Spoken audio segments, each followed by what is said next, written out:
Gentlemen, how are you? Good. How are Great. you? Hello. How we Good, doing? good. I'm doing good. Congratulations on the film. It's a beautiful movie and beautiful performances by all three of you. So congratulations. Thank Thank you you. so much. I wanted to begin by asking you, obviously the film is based on a stage play. And I know in the theater, you would ordinarily maybe have weeks or months of rehearsal time that you don't often have on a film set. What type of rehearsal experience or time did you guys have together to prepare for this? Or did you just sort of have to jump into filming and be ready with your characters and with your performances? Oh no. Well, you couldn't do it with this play.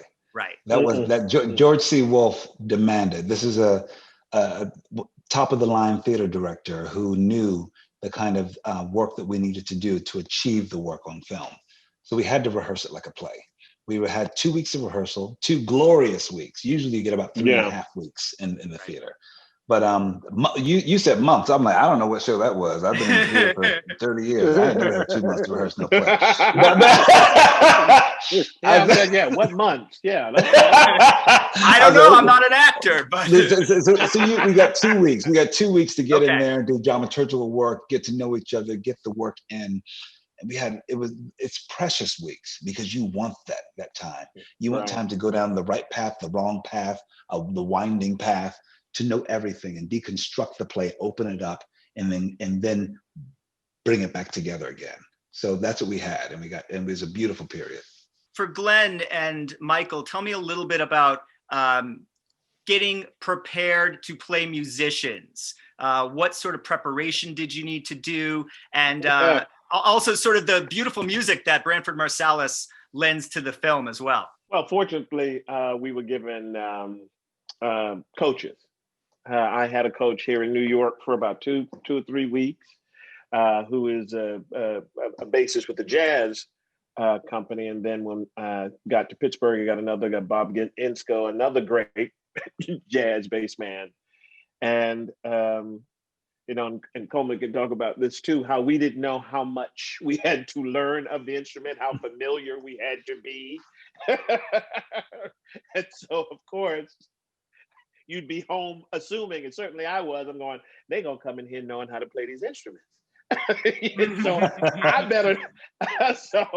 better learn how to play this bass because I know who I'm getting in the ring with. I know who I'm going to be acting with. And so I better be prepared.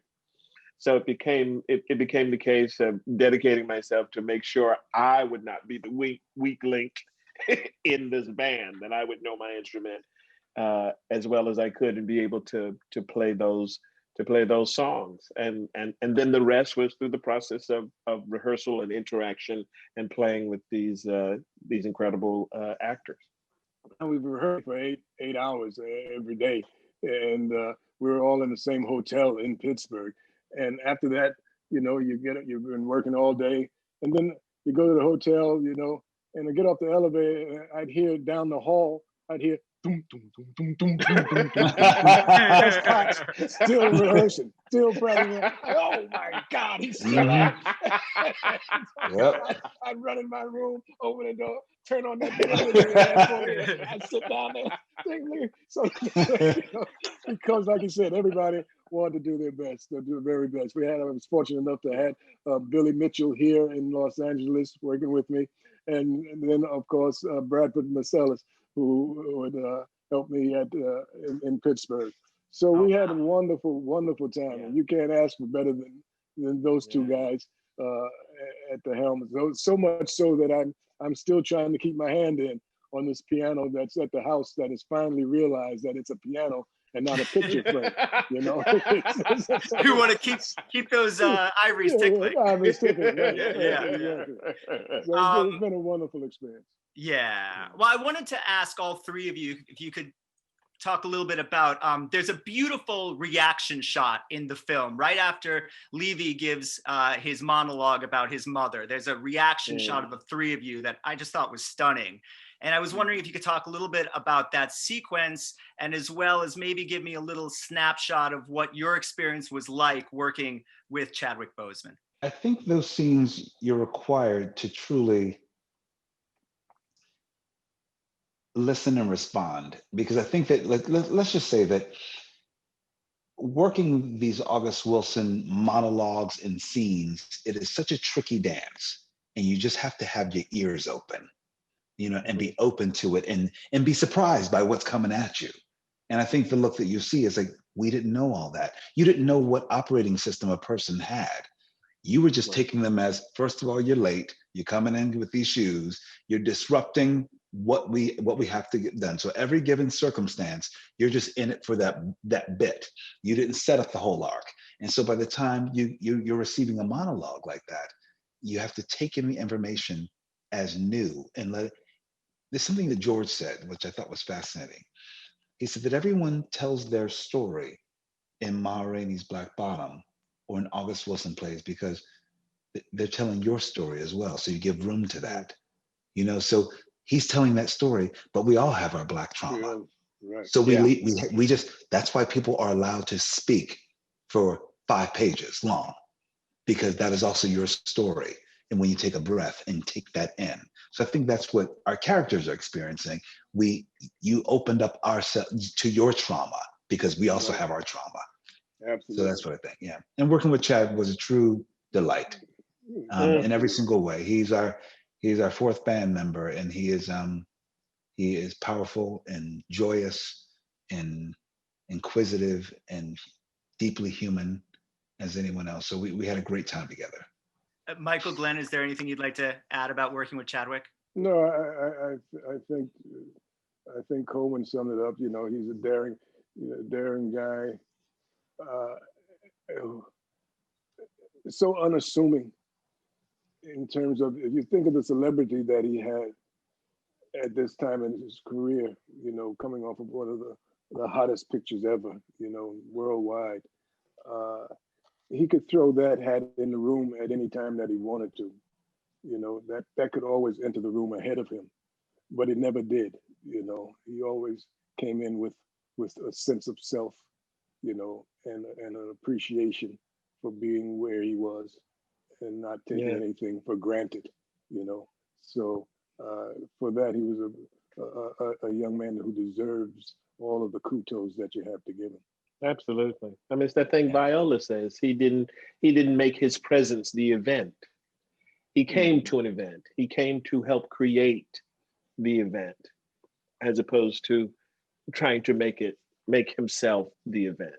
I mean, you would never know it. I mean, that time we went out for dinner, we were out on the street, and those people recognized Viola, didn't realize this Chadwick Boseman. This is Black Panther right here. But because he was so humble and unassuming, you would never think that, because he didn't carry himself that way. Just a man of, and I keep saying it, just a man of extraordinary grace and humility. And you can see that in his brilliant performance in this film as well. Yes. Yeah. Mm-hmm. Viola Davis, obviously, also incredible and gives a very transformative performance in this film. I was wondering if you could all talk a little bit about working with her, and also if you could talk about how your character felt about Ma Rainey, what the band felt about her in your own eyes, your own mind. Well, my character didn't like it when she would eat peanuts in front of us and not share no food. No one likes and that. And it was a big bag too. And it was a big bag of them too. Big bag of peanuts. Toledo don't play that. So he had no qualm stealing some peanuts from her, as soon as she turned her back. He don't play that.